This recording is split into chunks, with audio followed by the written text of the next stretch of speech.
साल 2013 थार रेगिस्तान के बीचों बीच रात के 2 बज रहे थे। एक पैरानॉर्मल इन्वेस्टिगेटर अपनी टीम के साथ इस सुनसान गांव में आया है। इन्वेस्टिगेशन खत्म करके ये सब लोग अपनी गाड़ी के पास वापस लौट ही रहे थे कि तभी इन्हें अपनी गाड़ी के बोनेट पर कुछ अजीब सा दिखाई देता है। एक बच्चे के हाथ के निशान, छोटे छोटे हाथ, जैसे किसी 4-5 साल के बच्चे के। धूल में ये साफ दिखाई दे रहे थे, लेकिन कुछ ही मिनट पहले यहाँ पर कोई निशान नहीं था। हैरानी की बात ये थी कि यहाँ पर कोई बच्चा नहीं था। इनफैक्ट इस पूरे गांव में कोई इंसान भी नहीं था। पिछले 200 सालों से इस गांव में कोई इंसान नहीं रहा है। ये लोग आसपास देखने लगे कि तभी एक के बाद एक नए निशान इनकी आंखों के सामने बनते गए। जब इन्होंने जर्नलिस्ट को बुलाया तो उनकी गाड़ी पर भी ऐसे ही निशान पकड़ने लगे।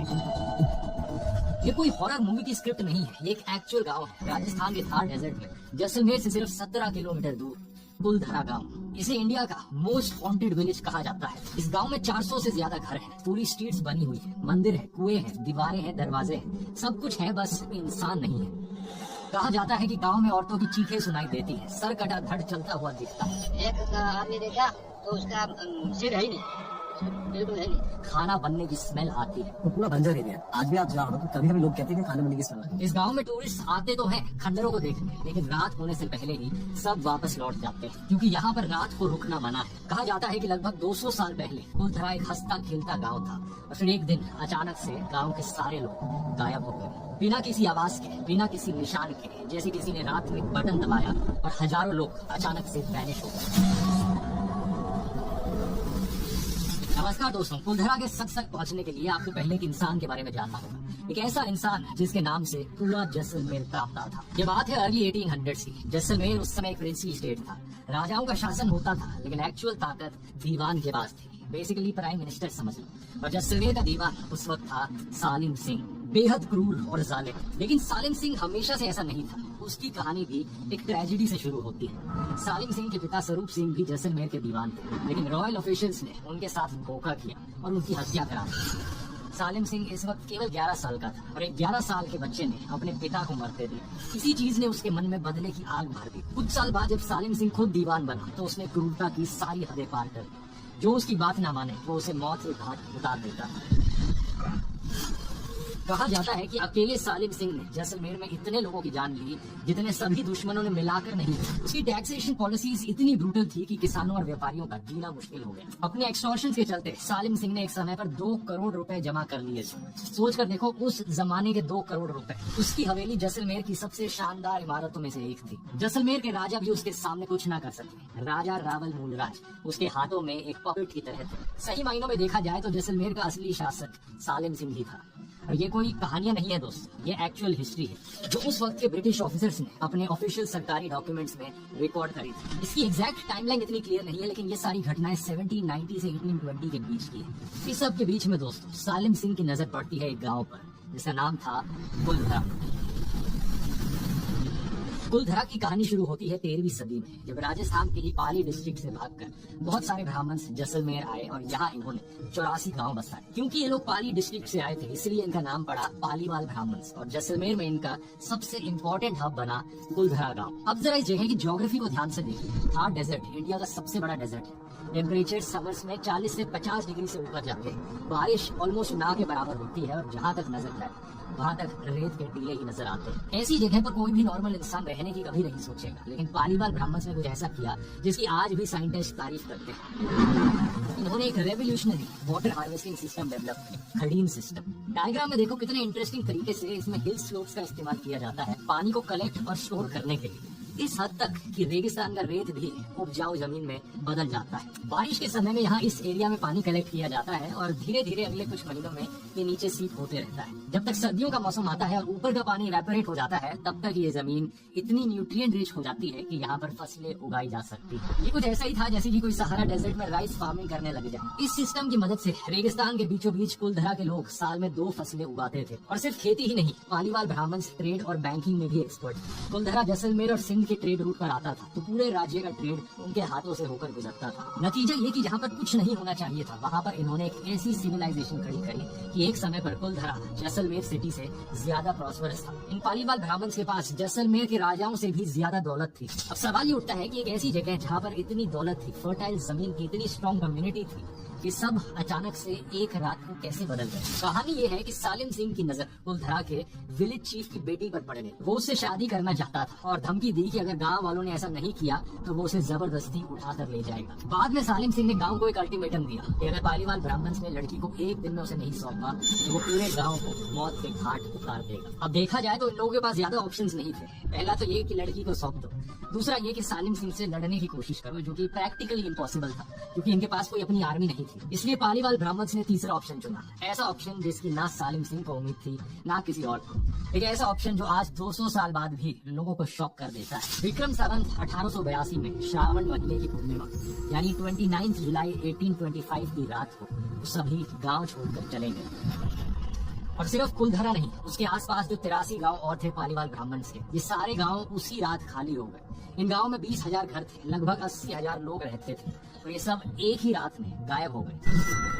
हजारों लोग, सैकड़ों फैमिलीज, बूढ़े बच्चे, औरतें, मर्द, सब ने एक ही रात में अपने घर छोड़े। वो घर जो उनके एंसेस्टर्स ने 600 साल पहले बनाए थे, वो जमीन जिसे उन्होंने रेगिस्तान से छीनकर उपजाऊ बनाया था, वो कुएं जो उन्होंने अपने हाथों से खोदे थे, सब कुछ पीछे छोड़ दिया गया बिना किसी लीक के, बिना किसी के देखे और बिना किसी के सालिम सिंह को वार्न किए। ये कोऑर्डिनेशन एक मिरेकल था, किसी को नहीं पता कि वो कहाँ था। लेकिन इससे भी ज्यादा मिस्टीरियस वो है जो इन लोगों ने जाते जाते किया, वो चीज जो कुलधरा को सिर्फ एक अबैंडन्ड विलेज से इंडिया की सबसे हॉन्टेड जगह बनाती है। कहा जाता है कि गांव को छोड़ते वक्त कुलधरा के निवासियों ने श्राप दिया था कि अब कभी भी कोई भी इस गांव में बस नहीं पाएगा और इसी श्राप के कारण पिछले 200 सालों में ये गांव कभी आबाद नहीं हुआ। माना जाता है कि जिसने भी यहाँ रहने की कोशिश की उसके साथ अजीब सी पैरानॉर्मल एक्टिविटीज हुई और उसे भागना पड़ा। यहाँ कोई भी रात नहीं गुजारता है। राजस्थान टूरिज्म की ऑफिशियल वेबसाइट भी ऐसा ही कहती है। इसी कारण किसी को भी शाम 6 बजे के बाद कुलधरा में प्रवेश करने की इजाजत नहीं है। कहा जाता है कि यहाँ पूर्णिमा की रात लगता है कि गाँव एक बार फिर से आबाद हो गया। गाय आ रही है, पायल बज रही है, मंदिरों में घंटियां बज रही, आटा पीसने वाली पुरानी चक्की चलती है, आवाजें आती हैं, लोग देखते हैं लेकिन उनके चेहरे नहीं। इंडियन पैरानॉर्मल सोसाइटी के फाउंडर गौरव तिवारी कई बार अपनी टीम के साथ कुलधरा गए और जो उन्होंने एक्सपीरियंस किया वो काफी अजीब सा था। सबसे पहले टेम्परेचर में अचानक से ड्रामेटिक ड्रॉप्स रिकॉर्ड हुए। टीम के अंदर पहुंचने पर एक जगह तापमान -2 डिग्री मिला और यहाँ अनएक्सप्लेन्ड इलेक्ट्रोमैग्नेटिक फील्ड्स डिटेक्ट किए। जब इन्वेस्टिगेटर से सवाल पूछे तो ईएमएफ रीडिंग्स बदली, मोशन सेंसर ऑन हुआ और जब खामोश रहे तो रीडिंग्स भी स्टेबल रही। मैं चाहता हूँ आप आगे आए और हमसे बिना डरे, बिना शर्माए और बिना घबराए बात करने की कोशिश करें। एक टीम मेंबर को लगा कि कोई उसे छू कर गया है। मुझे अभी थोड़ी देर पहले एहसास हुआ कि कोई मेरे आसपास मुझे छू कर गया है। कैमरे में ऑब्स दिखे जिन्हें लेकर कहा गया कि ये भूत हो सकते हैं। हम वादा करते हैं आपको तंग नहीं करें। सीसीटीवी कैमरे में कुछ दिखा लेकिन जब गौरव इसे देखने पहुंचे तो कैमरा बंद हो गया। एक बार तो कैमरा पर एक परछाई जैसी कुछ चीज भी दिखी लेकिन जब रिवाइंड करके इसे वापस देखने की कोशिश की तो सारा सिस्टम क्रैश हो गया। चीखने चिल्लाने की आवाजें किसी विजिबल सोर्स से नहीं आ रही थी लेकिन ऑडियो इक्विपमेंट पर क्लियरली कैप्चर हो रही थी।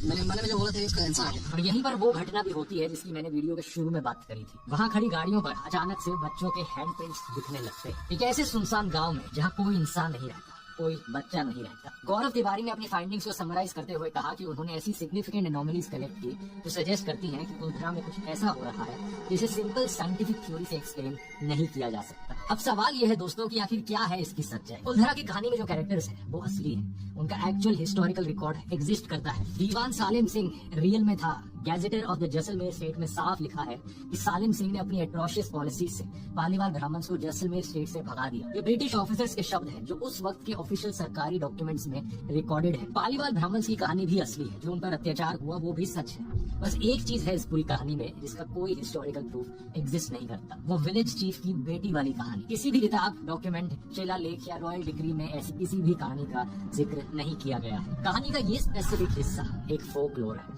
तो ये सुनकर आपके मन में सवाल उठेगा, अगर एक्चुअली में ये वाली चीज सच नहीं है तो कुलधरा के लोगों ने इस गांव को क्यों छोड़ा? क्या ये बात सच है कि एक्चुअली में वो एक रात में वहां से चले गए थे? इसे जानने से पहले हम उन चीजों को देखते हैं जो कुलधरा को इंडिया की सबसे हॉन्टेड विलेज बनाती है। जनवरी 2017 में एक peer reviewed journal current science में एक स्टडी पब्लिश हुई जिसने पूरी कहानी को ही चैलेंज कर दिया। इस स्टडी ने कुलधरा और आसपास के गाँव के स्ट्रक्चर्स की एक फोरेंसिक एनालिसिस की, जो गिरी हुई छतें थी, टूटे हुए पिलर्स थे, और इन्होंने आर्ग्यू किया कि ये डैमेज पैटर्न सिर्फ अर्थक्वेक से मैच कर सकता है। है। और जियोलॉजिकल सर्वे ऑफ इंडिया के डेटा से भी देखने को मिलता है कि ये वाला एरिया एक्टिव फॉल्ट्स और एपिसेंटर्स के बिल्कुल पास क्लस्टर्ड है। ये सारे जो 84 गांव थे। इस स्टडी ने थियोराइज किया कि पालीवाल ब्राह्मण्स कहीं गए ही नहीं थे। अर्थक्वेक ने इन खराब तरीके से बनाए हुए घरों को तबाह कर दिया। बहुत से लोग हेवी स्टोन ब्लॉक्स के नीचे दब गए और मास एक्सोडस वाली कहानी बाद में फोकलोर में ऐड की गई। लेकिन एक साल बाद उसी जर्नल में एक रिबर्टल पब्लिश हुआ जिसमें बताया गया कि अर्थक्वेक थ्योरी में सबसे बड़ी प्रॉब्लम यह है कि माइग्रेशन के टाइम पीरियड 1825 के आसपास कोई अर्थक्वेक रिकॉर्ड ही नहीं किया गया था। जैसलमेर में एक अर्थक्वेक 16 जून 1819 में आया था,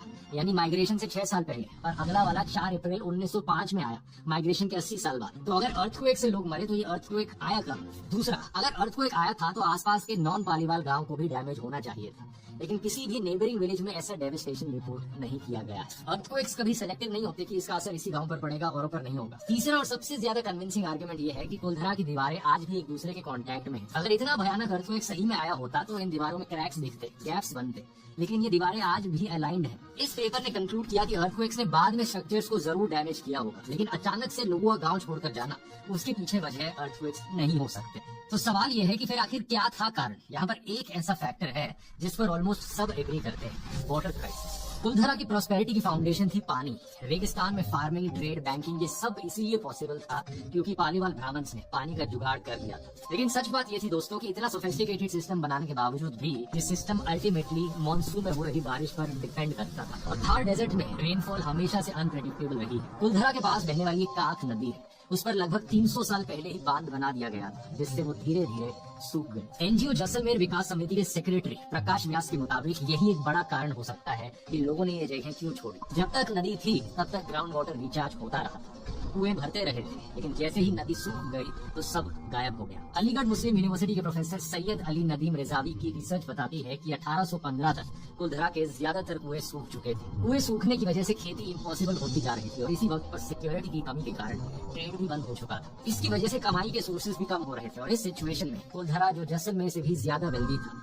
उसकी यही दौलत उसके लिए खतरा बन गई। ऑथर नंद किशोर शर्मा जैसलमेर के इतिहास पर 40 से ज्यादा किताबें लिख चुके हैं। उनके अनुसार ट्रेड रूट्स बंद होने और नदी के सूखने के बाद सालिम सिंह ने कुलधरा और बाकी गांव के पालीवाल ब्राह्मण से और ज्यादा टैक्स वसूलना शुरू कर दिया। दूसरी तरफ डाकू और लुटेरे भी कुलधरा के लोगों को लूटने लगे। ये लोग गांव की महिलाओं को उठाकर ले जाते और जब तक पैसे नहीं दिए जाते उन्हें बंधक बनाकर रखते। तो एक्चुअली में यही कारण है दोस्तों, पानी खत्म हो रहा था, कुएं सूख रहे थे, फार्मिंग इम्पॉसिबल होती जा रही थी, और दूसरी तरफ सालिम सिंह की ऑपरेसिव टैक्सेशन और डाकुओं की लूट। इस सबसे परेशान होकर ही कुलधरा के लोगों ने गांव छोड़ दिया। इस सब का सबसे बड़ा सबूत है British officer colonel James Tod की 1829 की फेमस किताब Annals and Antiquities of Rajasthan. इसमें उन्होंने अपनी खुद की आंखों से राजस्थान में जो देखा वो लिखा है। जेम्स टॉड ने देखा कि इस इलाके में लगभग सभी पालीवाल ब्राह्मण उस समय वॉलंटरी एग्जाइल में रह रहे थे, क्योंकि अगर वो अपनी जमीन पर वापस लौटते तो सालिम सिंह उनसे उनकी सारी कमाई छीन लेता। उस वक्त खेती लगभग खत्म हो चुकी थी, सिक्योरिटी की कमी के कारण ट्रेड भी बंद हो चुका था और सालिम सिंह ने पालीवाल बैंकर्स के परिजनों को हॉस्टेज बना रखा था ताकि फाइनेंशियली उन पर कंट्रोल बना ले। ये कोई लेजेंडरी कहानी या फोकलोर नहीं है, ये डॉक्यूमेंटेड हिस्टोरिकल फैक्ट है। सच बात यह है दोस्तों कि कुलधरा के लोगों ने ये गांव एक रात में नहीं छोड़ा।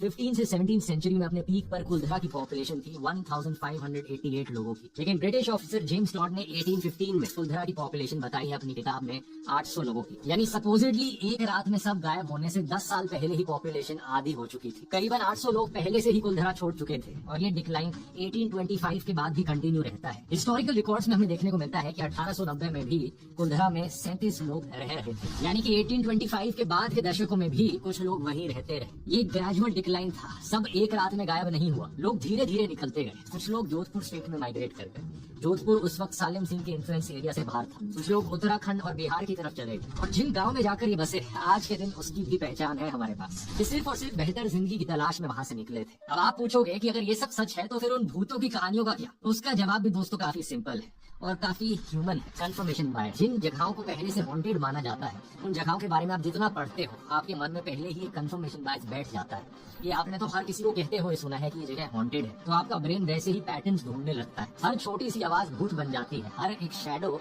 एक स्पिरिट बन जाती है। साइकोलॉजी में इसके लिए एक टर्म है पैरेडोलिया। ह्यूमन ब्रेन हर चीज में एक पैटर्न खोजने की कोशिश करता है। हमें उन जगहों पर भी चेहरे दिखाई देते हैं जहाँ पर कोई एग्जिस्ट नहीं करते। और ये जो गौरव तिवारी वाले वीडियोस थे जिनमें मोशन सेंसर ऑन हो जाता है, ये सब होता है, उन वीडियोस में ये भी कहा जा रहा है कि हो सकता है हवा से मोशन सेंसर ऑन हो गया हो या ये डिवाइस में खराबी का भी संकेत हो सकता है।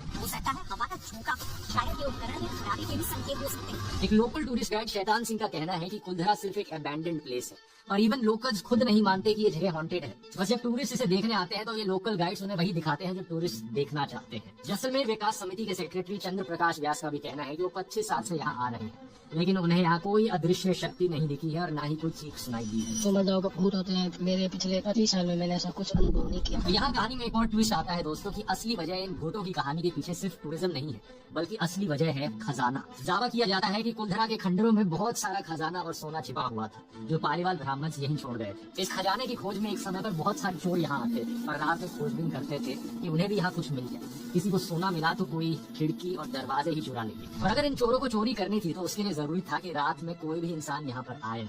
इसलिए इन लोगों ने भूतों की ये कहानियां फैलाई। आज कुल्धरा के बारे में शायद किसी को पता भी नहीं होता अगर इस खजाने का लालच नहीं होता। साल 1990s तक यहाँ कोई नहीं आता था और बाहर कोई कुल्धरा के बारे में जानता भी नहीं था। लेकिन साल 1998 में सुमेर राम नाम का एक आदमी अपने पिता के साथ कुल्धरा के एक खंडर घर में रहने लगा क्योंकि उसके पास रहने के लिए और कोई जगह नहीं थी। यहाँ उसने रात में देखा कि 2 फॉरेनर्स, एक डच और एक जर्मन, मेटल डिटेक्टर्स लेकर आते हैं और एक घर में खुदाई करते हैं और वहाँ उन्हें कुछ सोने और चांदी के सिक्के मिलते हैं जिन्हें वो निकाल कर ले जाते हैं। जब सुमेर राम ने उन्हें रोका तो एक फॉरेनर ने चाकू तान लिया लेकिन सुमेर राम ने पुलिस बुलाई और दोनों फॉरेनर्स गिरफ्तार हुए, जेल गए और बरामद सामान आज भी जैसलमेर कोर्ट की कस्टडी में है। ये आप इंडियन एक्सप्रेस का 2010 का आर्टिकल देख सकते हैं। इस पूरी घटना के बाद ही था कि लोकल सरकार ने वहाँ पर कुल्धरा के चारों तरफ एक बाउंड्री वॉल बनाई और सुमेर राम को कुल्धरा का वॉचमैन बनाया गया। अभी भी एक डाउट शायद आपके मन में हो कि वो हैंड प्रिंट्स का क्या, वो बच्चों के हाथ के निशान जो गाड़ी पर आ रहे थे। सच बात यह है दोस्तों कि वो सिर्फ एक वीडियो है, उस पर कितना ट्रस्ट किया जा सकता है ये बताना मुश्किल है। ऊपर से कुल्धरा से सिर्फ 4 किलोमीटर दूर दूसरा गाँव है जहाँ पर लोग रहते हैं, बच्चे खेलते हैं। कई बार बच्चे खेलते खेलते